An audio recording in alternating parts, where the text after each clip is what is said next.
Boa noite, gente. Então, boa noite a todos. Hoje eu tenho um convidado muito especial, o Vitor Arraes. O Vitor, pessoal, ele é um menino muito estudioso, viu? Fez tudo na USP, faculdade, clínica médica, cardiologia, um fellow de aterosclerose. Ele vai explicar até o que significa aterosclerose. E atualmente está no doutorando ali da USP. Então, assim, aproveitem muito, encaminhe essa live depois. Fala com aquela tia que fica enviando receitinha para baixar colesterol, porque hoje Vitor vai dar uma aula aqui, né, Vitor? Que Seja isso, vamos muito conversar. bem-vindo, viu, Vitor? Eu agradeço muito pelo convite, viu, Adri? Um prazerzão estar aqui com você. Muito respeito por você aí durante nossa residência, então estou muito feliz de estar por aqui. Nossa, fico muito grato com as palavras. A live é simples, Vitor, mas a mensagem é grandiosa. Eu sempre falo isso, Tá tá? certo. E assim, Vitor, depois que eu te apresentei, eu acho que, já que a gente vai falar sobre colesterol, né? Acho que o primeiro de tudo é falar o que é colesterol, afinal de contas, né, Vitor? Então você pode aí, tem toda a palavra. Tá ótimo. Adri, acho que essa pergunta, eu acho que ela é, apesar de ser algo simples, ela é muito importante porque logo de cara, se você explica o que é colesterol, metade dos mitos que a gente ouve por aí já vão embora, né? É uma coisa que até surpreende muito, e até profissional de saúde, quando a gente fala colesterol bom, colesterol ruim, se você for ver ao pé da letra, assim, HDL e LDL não são colesteróis, né? O nome lá vem no exame HDL, colesterol, LDL, colesterol, mas eles não são colesteróis. O colesterol ele é uma substância química que faz parte do grupo dos lípides, né? Mas na verdade ele é até um álcool, né? Você vê o nome, o colesterol, metanol, né? E, e, e ele é uma partícula que a gente fala, o pessoal fala, não, o colesterol é importante para produção de hormônio e tudo mais. Não é que ele é importante só, ele é uma partícula que ele é essencial para a vida, né? Porque todas as nossas células precisam de colesterol na membrana, é uma parte da estrutura da célula. Então, assim, sem colesterol a gente não vive. Exato. Então é tão importante que assim, o mecanismo todo de produção do colesterol, assim, o seu corpo produz quase todo o colesterol. Suas gônadas produzem colesterol. Você não vai ficar estéril se baixar o LDL, né? O seu cérebro produz colesterol, ele não vai dar Alzheimer se você baixar o colesterol. Que a gente populariza com o nome de colesterol, e eu acho que eu vou usar esse termo, a gente vai usar ao longo da live inteira, quando a gente fala no popular o colesterol, o que a gente está querendo dizer, na verdade, são partículas que transportam o colesterol, né? Que é o LDL e o HDL, principalmente. Existem várias outras, né?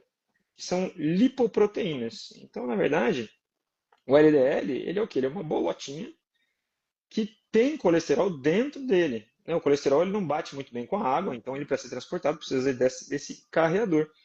Dentro do LDL, então, tem colesterol, tem triglicérides, tem proteína em volta do LDL. Então, acho que esse é o ponto principal. Quando a gente fala de reduzir colesterol, a importância de reduzir colesterol, a gente está falando de reduzir esses transportadores, e não necessariamente o colesterol do corpo que a gente vai usar para um monte de funções, incluindo produção de hormônios, vitamina D e tudo mais.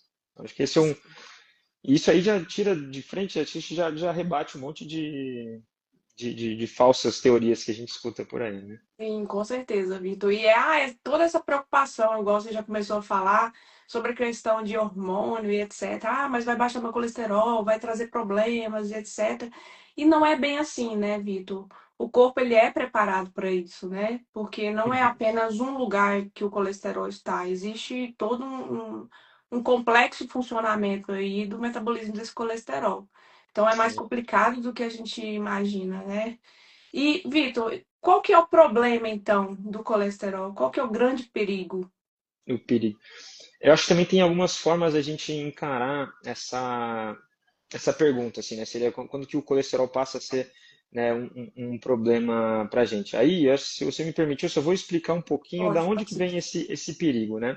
Eu acho que o grande perigo do colesterol, e aqui de novo, quando eu falo colesterol, entendam esses transportadores, tá? É, é a aterosclerose, né? Que é o nome chique para quê? Para formação de placa de gordura, que é o que vai levar, em última análise, a infarto, AVC e morte, né? Morte cardiovascular. Então, o grande problema entre aspas, esse excesso, entre várias aspas, a gente vai falar disso, né? Do excesso de colesterol, é o problema de formar placa de gordura, infarto, AVC e morte, né? E todo mundo tem aterosclerose ao longo da vida, né? Basta você viver tempo suficiente. Por quê? Porque isso começa desde que a gente é pequeno. A partir dos 20 anos, todo mundo começa a desenvolver, de certa forma, essa aterosclerose. O problema é a magnitude que isso vai acontecer ao longo da vida. E essa aterosclerose, assim, o LDL, e entre outras substâncias aí, ele é um fator causal, ou seja, ele vai entrar na parede do vaso sanguíneo e fazer essa placa de gordura, mas nesse contexto de formação da placa, a gente tem um intenso processo inflamatório. Tudo que inflama meu corpo vai jogar lenha nessa fogueira que o LDL causou ali. E tabagismo, hipertensão, obesidade, diabetes, o próprio colesterol elevado, esses talvez sejam os principais, mas eu tenho câncer, doenças inflamatórias, doenças infecciosas crônicas, eu tenho HIV, por exemplo. Então, tudo que inflama meu corpo vai inflamar ali essa placa, vai ser responsável, na verdade, pela produção e progressão dessa placa. Então, voltando só, fiz uma digressão pequena aqui, mas voltando, quando que ele passa a ser problema?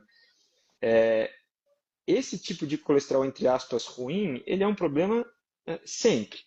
Eu vou precisar mexer em todas as pessoas? Não necessariamente. Por quê? Vai depender do risco dessa pessoa. Quanto maior o risco dessa pessoa, mais eu vou me preocupar com o colesterol. E acho que ao longo da live talvez a gente discuta um pouco mais sobre essa questão do risco, mas a grande questão aqui é a gente tentar entender qual que é o risco da pessoa, para ver se ela vai ter o benefício de eu reduzir mais ou menos esse colesterol. Então, objetivamente, o colesterol ele passa a ser, do ponto de vista prático agora, né? Não do ponto de vista fisiológico, né? Do ponto de vista prático, o colesterol passa a ser um problema de forma proporcional ao risco cardiovascular geral desse paciente, que a gente vai avaliar todas essas variáveis clínicas e, eventualmente, algum exame adicional para a gente investigar um pouco melhor. Sim, concordo, Vitor. E assim, a aterosclerose, essa doença com nome complexo que o leigo às vezes pode assustar, ela, na verdade, ela é consequência de uma somatória de fatores, né, Vitor? O colesterol, ele pode ser o protagonista nisso aí, mas a gente sabe que os pacientes que têm pressão alta, diabetes, tabagismo, etilismo e etc., eles constroem essa doença de uma forma maior do que outras. Isso a gente já sabe. O cardiologista fala que o cardiologista é um médico chato. É o médico que manda o povo emagrecer, é o médico que manda o povo parar de fumar, parar de beber, é o médico que manda fazer atividade física, porque a gente sabe que tudo isso, a gente sabe o impacto final disso, que é a questão de aterosclerose. E uma Uhum. coisa importante que eu acho também de pontuar, Vitor, é que é uma doença que não tem cura. A partir do momento que você começou ali, deu início a processos de várias placas ateroscleróticas no seu corpo, seja elas pequenas, grandes ou que já levou a um evento, a doença já está estabelecida, né? E às vezes o paciente ele tem talvez aquele mito na cabeça dele que ele colocou um stent, fez uma revascularização e ele está curado. E na verdade não está. A doença está lá. A doença chamada aterosclerose está lá. E aí o Exato. paciente, às vezes, ele não entende a magnitude dessa doença. Eu acho que talvez hoje, Vitor, o colesterol e a aterosclerose, elas sejam o inimigo número um do cardiologista, né? Eu acho que sim. Hoje em dia a gente fala muito do cardiometabolismo porque a gente vê que, na verdade, todas essas doenças estão integradas, né? Você pega o processo inflamatório, a resistência à insulina e a dislipidemia, elas circulam ali por todo esse conceito novo que a gente tem do cardiometabolismo.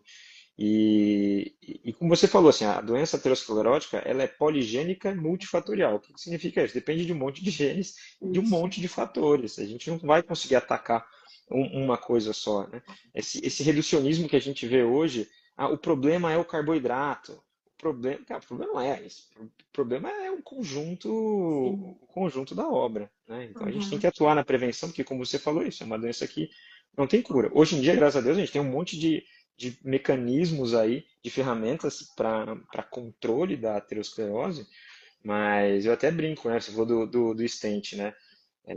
O stent, na verdade, ele apaga um incêndio, né? Ele vai apagar ali uma lesão, talvez que seja a mais perigosa, mas a aterosclerose é uma doença orgânica, tem em todos os vasos. Então, a maior parte dos infartos, a maior parte, pelo menos 50% dos infartos, acontecem em placas pequenas. A Sim. pessoa tem uma placa instável ali que se rompe, ela vira de 20 e vira 100% em um dia. Então o tratamento Verdade. é clínico, como você bem pontuou. De fato, assim, redução de LDL e colesterol, entre outras coisas que a gente vai fazer, é um dos principais, é um dos pilares, na verdade, do nosso tratamento, não é uma coisa adjuvante, assim, né? Sim. E é a razão também, outra coisa que eu sempre pontuo para os pacientes, o AVC causado por placa aterosclerótica e o infarto, eles são doenças irmãs. Na Uhum, verdade, é uma mesma doença, só que em locais diferentes. E às vezes exato, a pessoa, ai, eu sofri um infarto. Ai, mas o AVC é mais grave. Não, na verdade são duas doenças de uma mesma base patológica, né, Vitor? Que é a aterosclerose. exatamente. E outra E, coisa, pode falar, Vitor. né, que você comentou agora da questão do AVC, né? Esses dias eu estava lendo um livro que fala sobre longevidade e tal, né? E ele comentou uma coisa que é muito verdade. A medicina nos últimos 40, 50 anos, ela ficou muito boa em não deixar as pessoas morrerem, né? A gente atua na fase aguda das coisas. Você Sim, pega a mortalidade do infarto, quando lá na década de 50 era 30, 40%. Hoje em dia, no centro bom, o cara infarta 3% de mortalidade, nem isso. O problema é que se a gente não atua na prevenção, e aí a questão do colesterol é extremamente importante, a pessoa tem um AVC vai ficar 20 anos viva, mas em que condição? sim, sim, Sequelada, né? Sem sim. conseguir falar, né? Então a gente tem que. É extremamente relevante esse tema do colesterol, porque é onde a gente já consegue atuar na prevenção, né? É, e uma outra coisa que eu costumo falar também, a gente sabe, assim, pelos estudos, etc., que existem alguns fatores de risco que parecem predominar em certos pacientes. Por exemplo, parece que existe um paciente em que a aterosclerose dele, a hipertensão ali seja um fator mais forte. Eu tenho essa impressão, sabe, Vitor? Só que não tem Uhum, como a gente adivinhar. Não tem como a gente adivinhar. Então, a gente estipula a regra para todo meta para todo mundo, meta de pressão, meta de glicemia, parar de fumar, parar de beber, porque a gente não sabe. E todos esses itens eles contribuem de alguma forma para a aterosclerose, né? sim. E isso que você falou é muito importante, porque na década de 70 eu estava até lendo esses dias História da Cardiologia. Eu quero até lançar um vídeo sobre isso que eu achei muito interessante. O infarto era tratado com nitrato, no máximo, ou morfina. Então, Uhum. se o paciente não morria por conta do infarto, ele ficava sendo tratado com morfina, no máximo nitrato, e repouso. Olha isso. Olha quanto que nós mudamos, né? Olha que Que coisa loucura. louca, né? Aí a gente está aqui em 2025, a gente tem um arsenal medicamentoso e o mais, assim, é, glorioso que a gente deu sobrevida para esses pacientes. Com Mas, certeza. apesar de a gente dar a sobrevida, a gente tem que orientar. Se você não prevenir, você vai ter outro evento. Exato. E aí você fala, assim, as coisas evoluíram tanto e a gente ouve tanta besteira hoje na internet. E o problema maior é que não sei você, né, mas assim, esse pessoal é convincente. Sim. Bom, Muito. assim, não querendo falar nada, assim, Sim. eu tive uma formação legal, eu fiz residência de clínica, cardiologia, minha especialização é em aterosclerose, eu estou fazendo doutorado nesse tema, e eu vejo os vídeos dos caras e eu falo, pô, será que eu estou errado? O bom que, assim, que a gente tem tanta evidência nisso, né? Uma das coisas mais estudadas na medicina é que, assim, se você for minimamente letrado em medicina baseada em evidência, rapidinho você consegue falar, não, tô em paz, é isso mesmo. Mas os caras são bons, e aí eu fico São. pensando na população leiga, São. assim, né, na população geral, porque obviamente eles não têm obrigação de ter esse conhecimento. A chance deles serem convencidos por isso é É gigantesca. gigantesca. É gigantesca. Eu vou até desabafar com você, Vitor, porque eu era low profile, eu não gostava desse trem de Instagram. Aí eu resolvi voltar e aí eu me deparei com a questão de vacina causando morte súbita, a vacina do Covid. Gente, aquilo eu fiquei muito aflita. E os vídeos, igual você falou, os caras falando assim com firmeza, com confiança, com assim aquela oratória perfeita, né? A Aham. linguagem verbal, não verbal perfeita. Eu falei, gente, não é possível. Eu tenho 2 anos que eu terminei a arritmia. Será que mudou alguma coisa? Que eu fui pro eco, né? Aí Vitor, eu fiquei aflita com isso. Aí eu fui estudar. Eu falei, gente, eu vou estudar. E a vantagem nossa é que a gente sabe procurar as fontes certas, né, Vitor? E é isso. E Isso faz aí toda a diferença. E aí eu fui ver, não mudou nada. As causas de morte súbita sempre foram as mesmas e continuam as mesmas taxas, as mesmas incidências, nada mudou. Não teve nada desse negócio de vacina. E eu fiquei muito triste com isso, porque o leigo, ele não tem o mesmo acesso que a gente, e ele, Uhum. às vezes, ele só tem aquela referência ali para falar as coisas para ele. Porque Sim, eu acredito, Vitor, que as pessoas elas querem ouvir, elas querem, às vezes, participar de uma live dessa, mesmo que seja depois ela pega lá para assistir. Mas, infelizmente, a gente está nessa correria da vida e a gente não tem como ficar aqui presente na internet. Só que o é. charlatão e, infelizmente, enfim, esses divulgadores de fake news, eles estão aí e estão, assim, tomando nosso espaço e falando muita besteira. E por isso que eu te parabenizo pela iniciativa de voltar para o Instagram e divulgar conteúdo de qualidade, de saúde de qualidade, né? Então isso Eu é tô muito tentando. importante. Tô tentando, Vitor. Você vai me ajudar nessa aqui, viu? Vai ser a primeira de muitas, se Deus Estamos quiser, viu? juntos, E com é certeza, isso.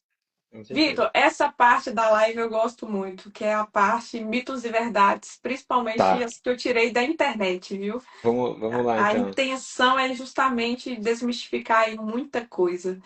E o primeiro mito, essa é maravilhosa. O remédio para colesterol, as estatinas, fazem muito mal. Mito ou verdade? Esse é um mito muito grande, né? Uma coisa que a gente tem que saber, assim, né? Eu até brinco assim, o que diferencia o veneno de um remédio é a dose, né? Toda medicação, e aí quando eu falo disso de medicação, mas isso inclui suplementação, porque suplementação tu pode tomar o que você quiser, né? Agora remédio faz mal. Mas assim, tudo depende das indicações, porque todas as medicações têm seus efeitos adversos, né? Então, assim, se você pega a estatina, pode dar dor muscular? Pode, né? Em vida real, talvez por um efeito nocebo que a gente fala, né, que é o efeito ruim sem que ele realmente seja ruim, Aham. é maior, mas a gente tem até 20% aí das pessoas falam que tem dor muscular com estatina. Estudos controladinhos aí vai para em torno de 5, 7%, mas pode dar. Agora, Uhum. lesão muscular grave, isso aí é muito, muito raro. Assim, acontece, mas é muito, muito raro. Tem uma outra coisa que esses anti-estatinas batem na tecla, né? Que é a incidência de diabetes, né? De fato, estatina em dose mais potente, é que eu estou falando de estatina porque é a mais utilizada e é o tratamento padrão, né? Sim. Ele pode aumentar um pouco o açúcar no sangue, aumentar um pouco a glicemia, mas geralmente isso é pouco, né? E para cada um paciente que eu dou o diagnóstico de diabetes por causa da estatina, e mesmo assim uma diabetes, não que diabetes é ruim em qualquer extrato, tá? Mas vamos falar uma diabetes leve, assim, para cada um paciente desse, eu previno, eu previno 5 eventos cardiovasculares maiores, infarto, AVC. Pô, vamos controlar a É diabetes, muita eu não quero coisa. morrer, né? É Então, muita coisa. então, assim, efeitos adversos existem, mas a balança ela é muito favorável, né? É muito, muito favorável ao uso e ela é uma medicação extremamente segura, né? Extremamente segura. Então, acho que isso é um mito que a gente tem que pontuar bem. Eu sempre falo para os pacientes, Vitor, que grave mesmo, efeito colateral, é a doença que eles têm. Ótimo, Então, muito boa. já dou a cajadada no meio, já. Meu amigo, a sua doença é que é terrível. Eu vou usar, eu, Aterosclerose, pode eu vou usar usar essa. essa agora. Infarto e etc. Grave é a sua doença. Se der alguma coisa com remédio, a gente conversa. Eu tô aqui pra gente. Eu tento criar essa relação de proximidade com o paciente, porque às vezes, Vitor, ele não vai contar. Ele não vai Sim. contar que tá tendo mialgia, ele não vai contar que tá tendo, que tá, sei lá, que tá incomodado com a medicação.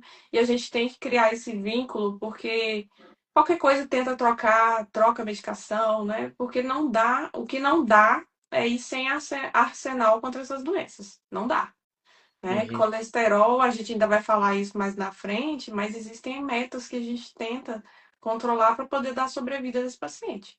Então, ruim não é a medicação, ruim é a doença. Exato, exato. Ô, Vitor, outro mito ou verdade aqui. O remédio para colesterol, estatina, é um dos remédios mais estudados do mundo? Mito ou verdade?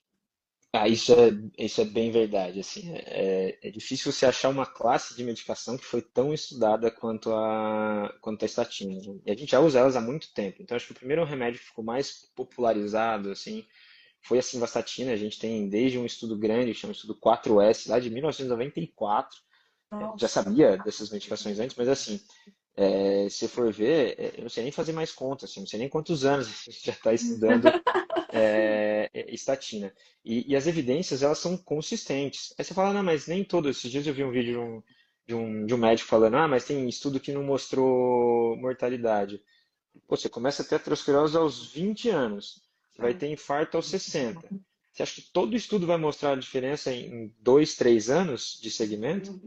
Não, mas se você pega o pool de estudos, a grande maioria dos estudos, elas caminham numa mesma linha, né? E aí eu tenho, até de curiosidade, eu tenho um gráfico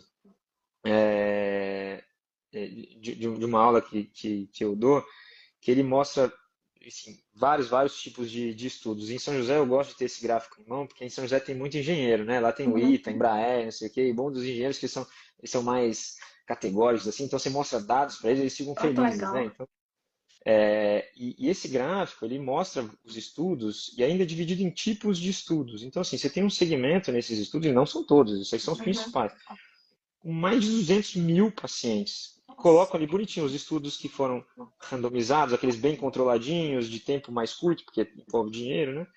Aqueles que têm de segmento de mais longo prazo, que são de observação, mas assim, 12 anos de segmento. E tem um grupo, que inclusive é o que tem mais benefício do colesterol baixo, vamos dizer assim, que é um nome esquisito, acho que para quem não é da área da saúde, são estudos de randomização mendeliana, ou seja, são aqueles estudos genéticos de pacientes que têm mutação e que de nascença eles têm um LDL bem baixinho, né? Olha. Então eles têm um LDL baixo desde que nasceram, né? Uhum. E eles não têm outros problemas de saúde por conta disso. Na verdade, a única coisa que acontece é que eles infartam menos.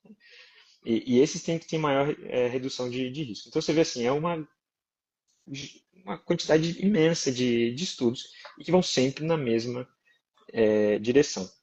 Aí só a título de curiosidade também, se você for ver grande, na verdade, todos esses estudos, quando você faz as análises juntas de todos esses estudos, é sempre muito próximo os dados. Uma redução de 40 pontos do LDL vai reduzir 22% o risco cardiovascular, morte, Nossa. AVC e infarto. E 10% de morte por todas as causas, não só Caramba. cardiovascular. E isso é linear. Se você cai 80 pontos, você vai dobrar essa meta. Isso com qualquer medicação. Então, se você baixa o colesterol com os remédios injetáveis que a gente tem agora, os inibidores de PCSK9, as drogas novas que vêm saindo, né? O ácido bempedóico, para quem tem dor muscular, o ácido Uhum. bempedóico é uma opção, porque ele não causa dor muscular. É sempre categórico. Então, o problema não é só. Problema não. O benefício não é só a estatina. O benefício é reduzir a LDL colesterol. Reduzir Desculpa, colesterol. me prolonguei um pouco Não, aqui. capaz. Você vai compartilhar esse gráfico aí com a gente, viu? Eu quero ver esse gráfico aí também. A gente não é engenheiro, não, mas a gente gosta de ver gráfico. Eu É, gosto. Tudo que é visual é bom. E isso é muito importante, né, Vitor? Porque, assim, quanto mais um remédio ele é estudado, mais a gente tem segurança de trabalhar com ele. Porque um remédio que ele surgiu há pouco tempo, igual, por exemplo, eu já falei aqui numa live sobre as canetas emagrecedoras, são medicações muito novas. A gente não sabe o efeito colateral de usar uma caneta dessa, por exemplo, há 10 anos. Qual uhum, que é o não efeito tem. colateral? A gente não sabe. E diferente da estatina, que a gente sabe da estatina que existem períodos prolongados aí de uso, e ela se mostrou bastante segura, bastante benéfica. E até nos casos de mialgia a gente consegue contornar isso, né, Vitor? Contorna isso de uma forma também, reduz a dose, às vezes troca, substitui por outra medicação, não é o fim da linha também para a pessoa que teve mialgia. E se mostrou segura, e outra coisa que eu acho interessante foi o que você falou. A questão de redução de mortalidade é muito difícil na medicação hoje atingir esses níveis. A gente avançou muito na ciência, mas a gente vê que estatina, AS, alcançar os resultados que essas medicações tiveram é muito difícil, né? Sim. Muito difícil. Então, assim, com E a, certeza. com- não, sim, e é isso. Foi uma medicação na medicina, assim, o tempo é uma coisa que importa muito, né? E as estatinas Sim, passaram pelo crivo do tempo, né? sim. E aí, só uma coisa que eu ia pontuar também, que eu acho interessante, não sei se você ia perguntar isso em algum momento, era até a segurança de níveis baixos de LDL, porque a gente ficou preocupado com isso bastante tempo, até porque a gente não Uhum. tinha medicações que baixavam tanto. Hoje em dia, com essas medicações mais potentes, eu tenho pacientes de risco muito alto, que eu preciso reduzir muito o colesterol, porque aí, de novo, não é todo mundo que precisa da medicação, não é que a Sim. indústria farmacêutica quer empurrar para todo mundo. Não, a gente vai fazer de acordo com o risco, a gente vai individualizar o tratamento. Mas tem pessoas que se beneficiam muito de redução de colesterol. E a gente tem Sim. estudos já de segmento de longo prazo, até 8 anos, que mostrou que eu chegar no LDL até indetectável no exame, LDL abaixo de 20, por exemplo, não aumentou o risco de câncer, não aumentou o risco de sangramento na cabeça, que era uma preocupação, não aumentou o risco de demência, não aumentou mortalidade por outras causas. Na verdade, o benefício cardiovascular é tão maior quanto menor o LDL, e você tem até redução de risco de demência por redução de demência vascular. Então, assim, não tem perigo Olha de só. reduzir, como a gente falou lá no começo, o principal, a parte do colesterol, e aí eu tô falando colesterol mesmo, ele é produzido pelo nosso corpo, né? Então, assim, eu posso reduzir o LDL, que eu tenho segurança nisso, e para quem precisa, vai reduzir risco de eventos cardiovasculares. Essa é, Olha, acho, a mensagem boa. mensagem importantíssima essa, viu? Isso aqui vai valer até um corte depois, viu, Vitor? Para as pessoas saberem que não precisa ficar preocupado com o Não LDL lá precisa. embaixo. Não Uhum. precisa. Vitor, essa aqui também, de vez em quando eu ouço ela. Uso gordura de porco para cozinhar. É a gordura mais saudável que existe. Mito ou verdade? Isso é mito.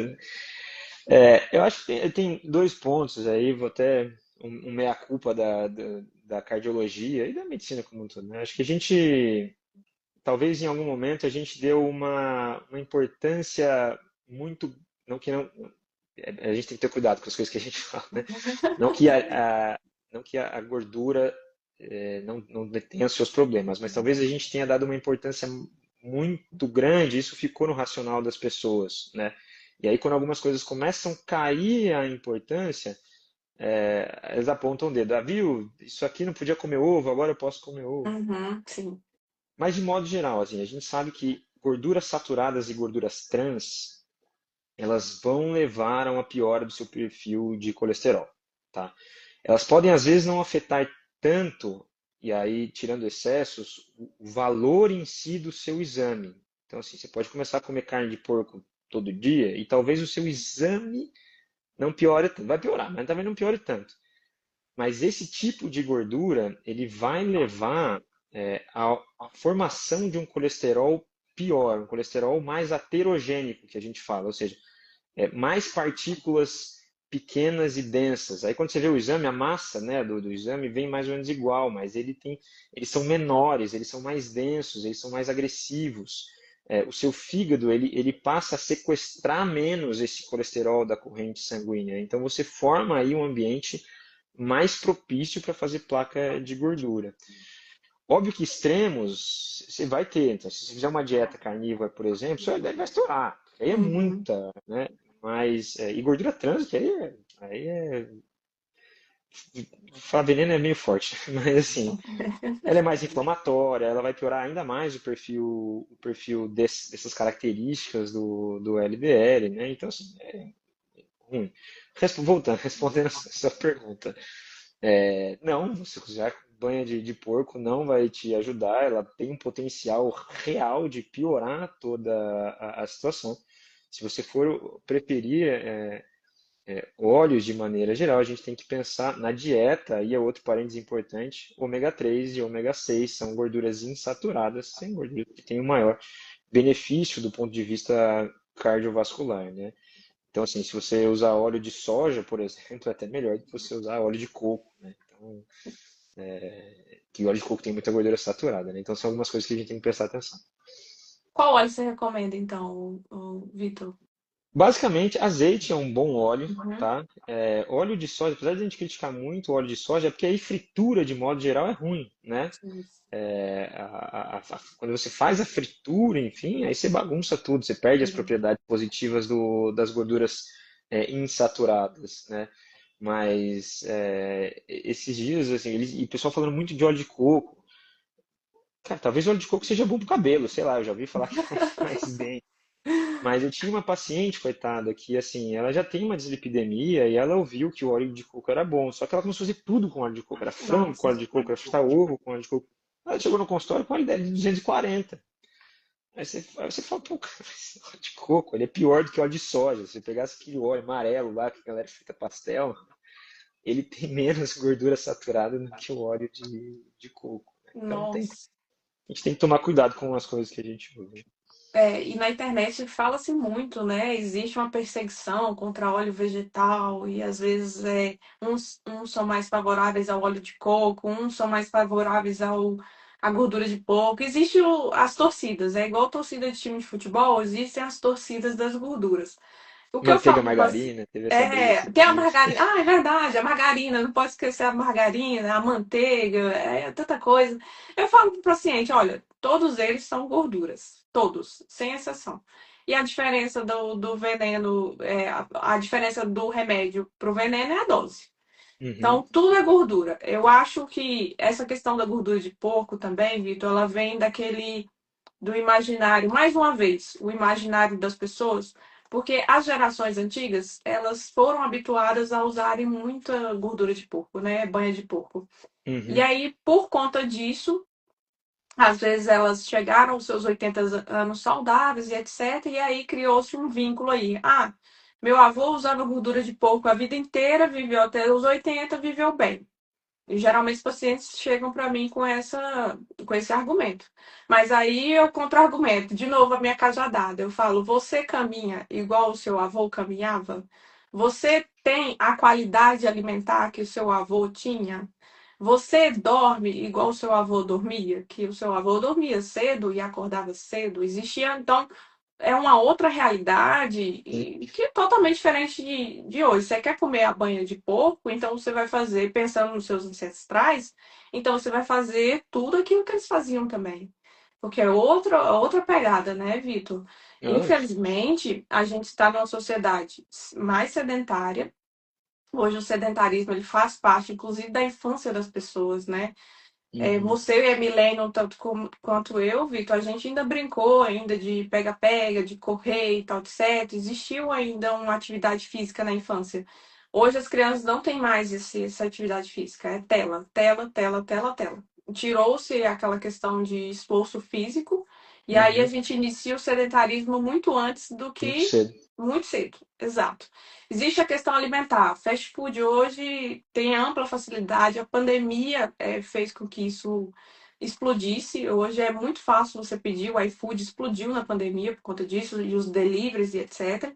Então, existe a questão do sedentarismo, existe a questão alimentar, existe a questão do estresse e do sono. Cada vez mais as pessoas têm tido dificuldade para dormir e etc. Têm tido estresse também muito cedo, taxas de ansiedade, depressão que começam cada vez mais cedo. Então, Sim, a realidade hoje é uma outra e a gente precisa olhar para dentro das nossas casas e dentro das nossas panelas também e tentar combater um pouco isso. com certeza. Tentar. Gordura é o mínimo possível, gente. Gordura é gordura. Seja banho de porco, seja óleo de soja, seja azeite, é o mínimo possível, né, Vitor? Uhum. E isso que você falou, acho que essa questão de. Porque a gente até fala assim, né, como doença coronariana, né, a aterosclerose, ela é poligênica multifatorial, né? Então depende de um monte de coisa. E no nosso dia a dia, de fato, dieta, atividade física, os hábitos de vida de modo geral, veja, não estou falando que não são importantes, são extremamente importantes. Do ponto de vista Uhum. de redução de risco cardiovascular, talvez seja o mais importante. Mas especificamente em relação ao LDL, a gente não consegue ter reduções significativas com essas atividades.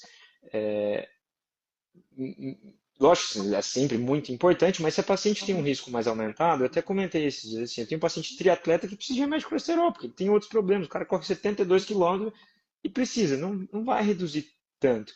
Mas isso é por conta do contexto social que a gente vive hoje. Se a gente pega assim, qual que é o LDL ideal do ser humano, né? Acho que é difícil a gente fazer essas análises hoje, mas se você pega populações, tipo os Yanomamis, que vivem, são populações que vivem afastado de qualquer contexto de sociedade moderna. O LDL dos caras é 50, 60.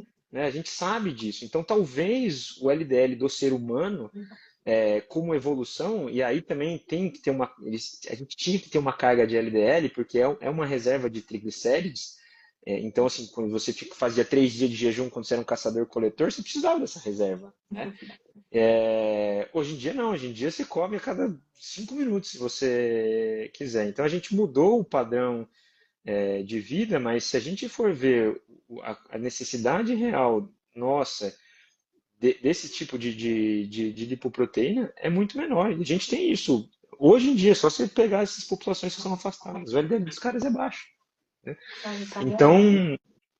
apesar de no dia a dia o impacto no colesterol, tá, Diogo, de mudanças de estilo de vida não serem tão pronunciadas do ponto de vista populacional, do ponto de vista da humanidade, com certeza foi isso que impulsionou essa epidemia ficou vai rimar, uma epidemia de dislipidemia, né? Com certeza foi o nosso padrão de vida moderno, sedentário e com oferta de comida à torta e à direita e com qualidade de comida cada vez menor, né? De certa forma, a gente está regredindo, né, Vitor? A gente nunca a ciência avançou tanto, mas ao mesmo tempo as pessoas não conseguem acompanhar com a mesma, enfim, com a mesma, não sei qual seria nem a palavra nesse caso, viu? Nós não conseguimos acompanhar.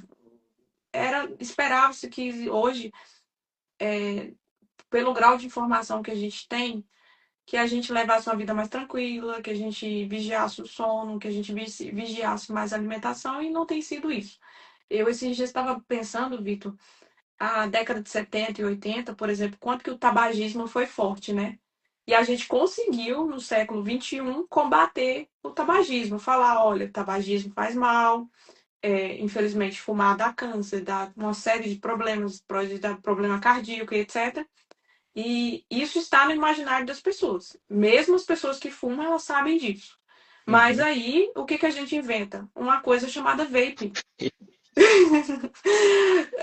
Eu não entendo, é um grau É, de regressão tão grande. Eu fico desanimada às vezes. Gente, é, agora que evoluímos na questão do tabagismo, veio um ser humaninho, inventou o vape e arrastou uma renca de gente. gente E nova usando, né? Entende, achando né? bonito. E ainda tem um problema maior do que esse, que o vape concentraram ali um monte de substância que o negócio é muito mais tóxico que uma carteira de cigarros. Tem Então, muito assim, mais nicotina, né? Concentrado, vicia bem, né? é muito triste isso. Então, a gente vive uma era difícil aí, viu, Vitor? Vamos fazer, como você falou, nosso trabalho de formiguinha. Aí a Exato, nosso gente trabalho de chega. formiguinha, vamos ver até onde vai. Alguém vai ajudar isso aqui. Essa live vai ajudar alguma pessoa aqui, alguém. Eu acho que é isso, Vitor. Com certeza. Ó, essa aqui também é clássica na internet. Existe uma dieta, alimento específico, e aí eu vou citar aqui alguns. Dietas cetogênicas, gengibre com alho, uma colher de azeite em jejum, beber água com limão em jejum, protocolo de limão, alho e mel, je- jejum de 72 horas para comer placa, dieta carnívora para curar colesterol alto. Essa aqui, não, é cada uma. Essa aqui também é muito boa. Óleo de coco limpador de coronária. Detox que limpa a coronária. Vitor, isso existe? Realmente normaliza colesterol? Não, Mito ou não. verdade? Isso é bem mito. Eu acho que todos aí são mitos, né? Alguns a gente até já comentou, óleo de coco, a dieta carnívora, como eu falei. Até engraçado, porque às vezes tem alguns pacientes que começam a fazer dieta que começa a comer bastante carne. E aí o colesterol, aquilo que a gente falou, o colesterol não sobe muito, às vezes desce um pouco, porque o cara parou também de comer totalmente carboidrato. E aí reduz também outras questões de resistência insulínica, porque ele para de comer carboidrato. Aí o cara começa a ter uma melhora, entre aspas, metabólica e acha que, pô, agora achei a mina de ouro. Só curto prazo, do ponto de vista laboratorial, até você enxerga, ali, dependendo da quantidade de carne que a pessoa come e da sensibilidade dela, às vezes você vê, às vezes já é velha história, né? Tem uma predisposição maior, mas às vezes não muda muito. Mas aí entra em tudo aquilo que a gente conversou já, da questão do tipo de partícula, Uhum. que seria mais agressiva. E assim, eles inventam um monte de coisa. E de fato, você tem alguns suplementos que reduzem um pouco a LDL, pouco, né? Então, assim, você tem alguns fitosteróis, você tem algumas coisas. É, tem um que até reduz um pouco mais, que eu não sei se você já ouviu falar do Red Rice lá, o arroz vermelho. Olha, esse não. É, ele tem, ele tem uma composição dele, ele tem uma estrutura que é muito parecida com um tipo de estatina antiga, assim. Então Uhum. ele até baixa uns 15% às vezes do LDL, né? Ó, Mas aí entra alguns poréns, né? Os suplementos que eles vêm, não tem fiscalização direito na Anvisa, porque, de novo, é suplemento, o pessoal tem medo de tomar remédio, que a Anvisa fica em cima, mas, assim, suplemento você pode tomar torta e à direita, e, assim, cada suplemento tem uma concentração, então tem um que não vai fazer nenhum efeito, outro que vai fazer mais. Às vezes a concentração tem coisa que pode ser tóxica, então, assim, não deve ser usado para baixar colesterol. Assim, fitosterol, às vezes você vai fazer alguma outra suplementação pensando em reduzir um pouquinho junto com a dieta, ok. Mas não, quem tem indicação de estatina é, é classe 3 pela nossa diretriz, você dá isso em vez de estatina, ou seja, classe 3 seria não pode fazer, é má prática médica, nunca. você pode processe o médico se ele fizer isso. E ele vai ser um adjuvante se eu não prescrevo, tá? De modo geral, sendo bem sincero agora. Sim. Porque que precisa reduzir pouco, às vezes com hábitos de vida você consegue controlar os outros fatores de risco. E se tem indicação, acabou, né? E só um ponto que eu acho interessante aí, que o ômega 3. Então, o ômega 3 eu sempre falo porque ele tá na moda, tem muita gente que usa suplemento de ômega 3. Não sei se você ia perguntar em algum momento Não, mas pode do, falar. do ômega 3, assim, o ômega 3 na dieta ele parece ser bastante interessante junto com outros macronutrientes, né? Então, o ômega 3 que tem no abacate, tem em peixes de água fria, né? Enfim, em algumas outras, em aço, essas coisas tem ômega 3. Ele parece ser interessante, mas o ômega 3 em forma de cápsula de óleo de peixe, ele não tem benefício estabelecido para o coração. E aí, até na sua área, a gente teve um grande estudo recente com mais de 40 mil pacientes que juntou enfim, várias avaliações e ele viu que a cápsula de óleo de peixe pode aumentar o risco de fibrilação atrial e poderia estar associado aí ao aumento do risco de AVC. Olha aí. Estaria indicado em quem tem triglicérides muito altos, você pode usar para baixar um pouco triglicérides. Nos Estados Unidos tem um que a gente não tem no Brasil, que é purificado 100% EPA, que mostrou ali uma redução de risco cardiovascular, mas o estudo meio esquisito. Aqui no Brasil a gente não tem nenhuma formulação para isso. Tem um estudo novo, recente, só para fazer o meia-culpa de novo, Uhum. talvez em pacientes que tenham doença renal dialítica, assim, um grupo muito específico, talvez eles tenham algum benefício. De modo geral, o suplemento de óleo de peixe ômega 3 não tem benefício cardiovascular. Perguntei para um colega meu da neurologia se tinha algum benefício cognitivo, que eles também agora eles Uhum. tentam empurrar para esse lado. Ele Sim. falou que é a mesma evidência que a gente tem para cardiologia tem uva. Pequenininha, né? A minha esposa É. é GO, então parece que na gravidez tem um benefício por conta do bebê, Uhum. mas na vida adulta, a princípio, a gente não vê muito benefício. Pois é. A Lidiane falou aí de água de beterraba. Não, coitada da beterraba, gente. Não, também não. Essa aqui também, Vitor. Colesterol alto não dá sintomas. Mito ou verdade? Essa é mito e verdade, assim, né? Ele vai dar sintoma quando der um evento catastrófico na vida da pessoa, né? Infarto e AVC. Agora, ele subindo ao longo da vida, ele é completamente assintomático, né? Ele não vai. As placas de gordura elas podem ser totalmente assintomáticas até elas terem 70, 90% de obstrução do vaso, né? Então, ela vai ser assintomática até a pessoa ter um infarto AVC.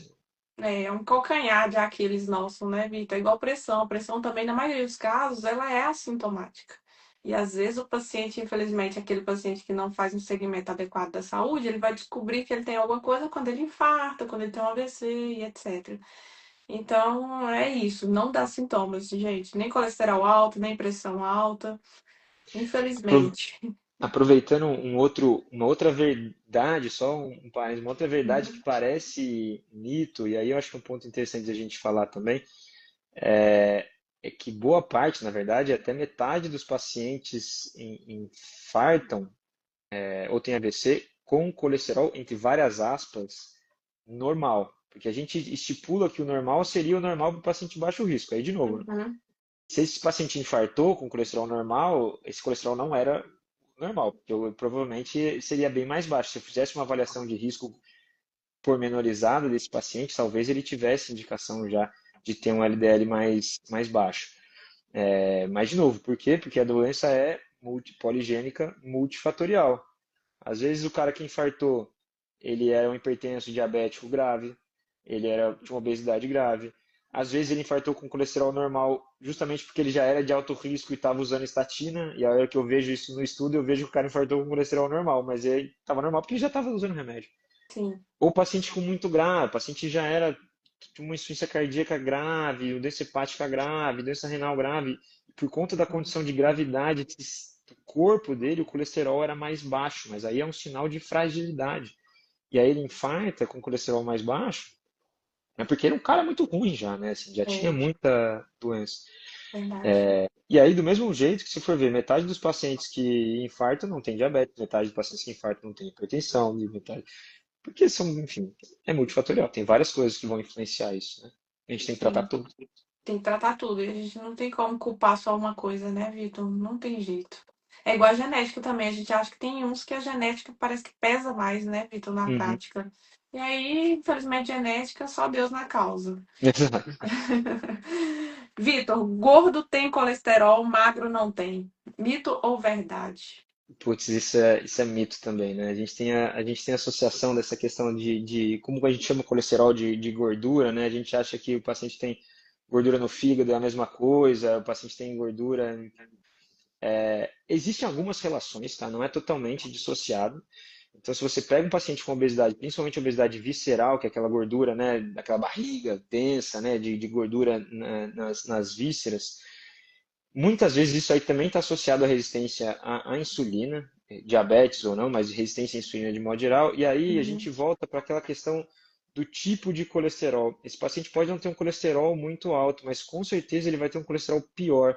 Ele vai ter mais triglicérides, ele vai ter um HDL baixo, ele vai ter um LDL pequeno e denso, ele tem menos receptor de LDL no fígado, ele sequestra menos o LDL do fígado, então por isso ele pode até aumentar um pouquinho o valor do colesterol no sangue, mas não necessariamente eu vou ter um obeso é, com um colesterol muito alto e o paciente magro vai ter. Que isso também, o seu corpo produz a maior parte do colesterol. 70, 80% do seu LDL é produzido pelo seu fígado. Eu posso ter um cara que tem um MC de 20 com uma baita LDL alto e um cara que tem um MC de 40 e tem um uhum, LDL, entre aspas, normal, né? Mas com certeza o sim, LDL, aí que tem um ponto. O LDL do paciente obeso, ele pode ser baixo, mas ele vai ser um LDL mais agressivo. Por isso que nessa população, aí até é mais interessante até a gente ter uma outra dosagem de outro colesterol, que chama ApoB.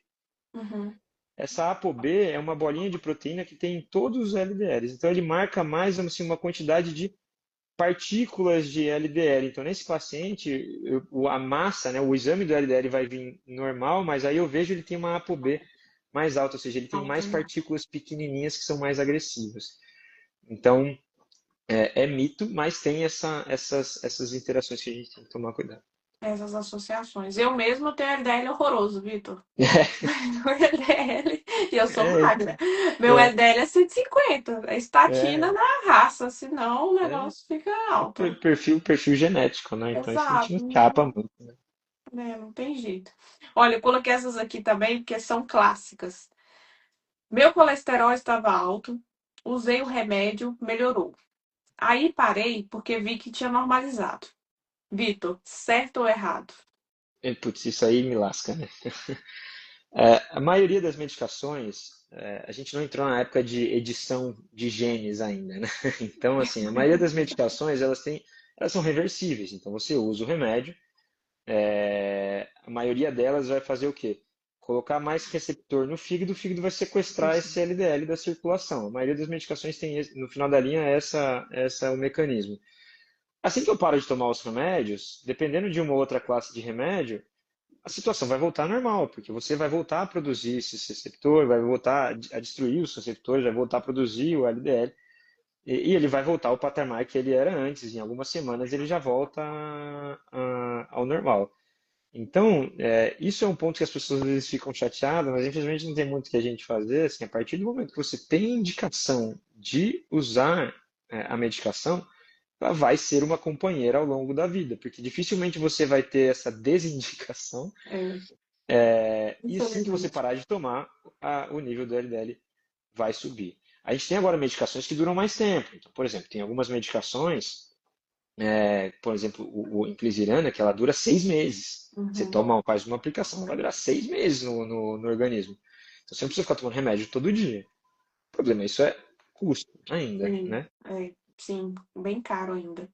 Esse aqui também, de vez em quando, alguém me fala, Vitor. Já tive infarto e AVC. Vi no valor de referência que meu colesterol estava normal. Mas mesmo assim, o cardiologista passou remédio para colesterol. Eu não tomei porque acho que ele está querendo me empurrar a medicação à toa.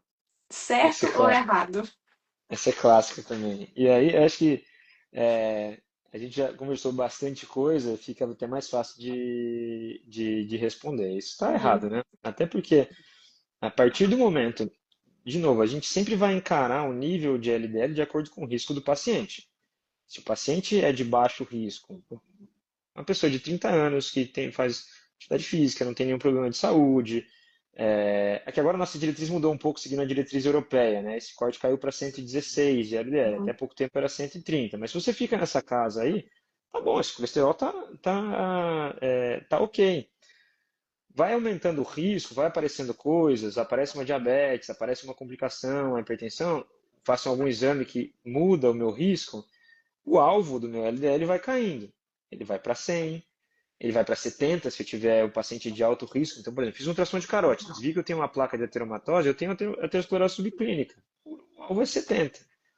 Esse cara que já infartou, teve AVC, o alvo dele é 50. Se ele infarta de novo, o alvo dele cai para 40, é o extremo risco, né? Então, assim, dificilmente essa pessoa que infartou tem um LDL abaixo, nas condições que nós vivemos hoje, tem um LDL abaixo de 50. Então, dificilmente ele estava na meta. Tá? E mesmo se ele estiver na meta, ele ainda tem o benefício adicional. Porque se você for ver, a gente é muito acostumado com esses valores, porque é o que vem no exame. Mas se você for ver na diretriz, a meta primária é reduzir 50% do LDL que você tinha. Então, se ele infarta com LDL de 50, a gente tinha que reduzir 50% dos 50. Uhum. Então, Mais assim, agressivo. exato. Então, não tem como ele escapar dessa situação, né? Então, por isso, é mito, é mito. Não tem mais o que dizer. E uma coisa que eu acho que as pessoas não sabem, Vitor, é essa classificação de risco, né? A gente coloca os pacientes em caixinhas. Existe aquele que tem um risco maior de infarto e AVC e aquele que tem um menor risco. Risco, todos nós temos. Nem que seja pequeno, mas temos. A partir do momento que vivemos, a gente tem risco de tudo, né, Vitor? De infarto, de AVC, de câncer, de tudo. O que a gente tenta é calcular, escolher os pacientes que têm um risco maior e separar eles ali, principalmente os de alto risco. E a partir disso, a gente tem as metas de colesterol, de pressão, de glicemia e etc. para esses pacientes. Então, ficar olhando o valor de referência não é uma boa, porque no raciocínio nosso de cardiologista, a gente está olhando outras coisas, né, Vitor? A gente está Exato. olhando o conjunto da ópera. Porque quando a gente fala de colesterol, não é o valor de referência em si que funciona para a gente. Se você é um paciente que já tem pressão alta, diabetes, já infartou, já teve AVC, você não é o paciente do valor de referência ali laboratorial. Porque o valor Uhum, de referência seria a população geral saudável. E, infelizmente, esse paciente ele já não é mais saudável. Ele já é um uhum. paciente que ele tem um risco maior. E a gente tenta medir esse risco e tenta ser agressivo nesse tratamento para evitar que ele tenha um evento no futuro. Exato. Vitor, acho que a gente falou bastante coisa. Se você quiser falar mais alguma coisa, fique à vontade. Se quiser Né? agradecer também.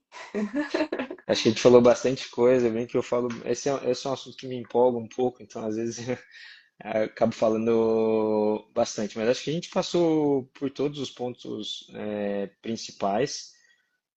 Eu acho que a mensagem central, talvez essa nossa discussão, é a gente tem que ter cuidado com tudo que a gente ouve na internet. A evidência da redução de colesterol, e aqui eu volto a pontuar, não é o colesterol em si, são esses transportadores de colesterol. A evidência por trás disso é gigantesca, assim, é uma das coisas mais estudadas na medicina. A gente tem um benefício muito palpável da redução de risco com a redução de colesterol. Lembrando que a doença aterosclerótica ela é multifatorial, como a gente comentou algumas vezes. Então, eu estava usando um remédio e infartei. Tudo bem, o remédio também não é milagroso. Como eu falei, reduzir, ele reduz uma porcentagem do risco, né? Sobrou ali 80% do risco que eu tenho que fazer outras coisas. Exato. Então, eu tenho que cuidar da diabetes, tenho que cuidar da hipertensão, a atividade física, hábitos de vida. Esse aí talvez seja o ponto principal que a gente precisa e a gente está perdendo muito, muito disso.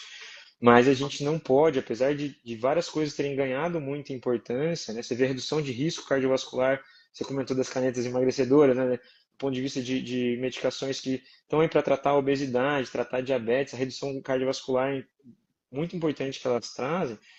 A gente não pode ser simplista e falar assim, é o carboidrato que é o problema, né? É antiético, é imoral a gente negligenciar a importância do conhecimento que a gente tem em cima do colesterol, né? Então, acho que isso é uma coisa que é muito importante, a gente tem que ter em mente. Então, assim, gente, não existe protocolo limpa coronária, né? Protocolo para limpar a coronária, detox para limpar a coronária, alimento específico para limpar a coronária. O que existe de medicação são as estatinas e as novas medicações, né, Vitor? Que graças a Deus tem várias. Uhum. E mudança de estilo de vida, cuidar do peso, cuidar da alimentação, comer como os antigos comiam, mais saudável e menos conservante, etc. Viver como eles viviam também, tentar, né, Vitor? Uhum. Tentar Menos dormir melhor, menos estresse. estresse, tentar dormir melhor, tentar trazer essa vida do pessoal mais antigo para a gente, né, para nossa realidade também. Não trazer a Exato. gordura de porco. A gente escolhe o que a gente quer, né? A verdade seja dita isso. Eu escolhi a gordura de porco. O resto ali, a atividade física que eles faziam, deixa isso pra lá. Isso aí Exato. fica no passado. E não é, a gente tem que voltar a tudo isso. Mas olha, Vitor, muito obrigada. Acho que essa live aqui não tinha a melhor pessoa para falar sobre isso do que Que isso. você. Não, não tinha. E Agradeço muito. espero que tenha várias outras, viu? Porque E a aterosclerose só é me convidar que ó, a gente conversa. já vamos marcar a próxima, então. E Combinado, é então. isso, viu? Muito obrigado a cada um que está Eu que aqui, agradeço. viu, gente? Cada um que assistiu. E é isso, viu? Essa live é para vocês. E é isso. Obrigadão, Vitor. Vai ter mais, Eu hein? que obrigado, né? Muito obrigado, parabéns pelo trabalho e continue assim. Vamos lá para o nosso trabalho de formiguinha, Vitor. Tá, E obrigada, viu? obrigado. Tchau, Tchau. tchau.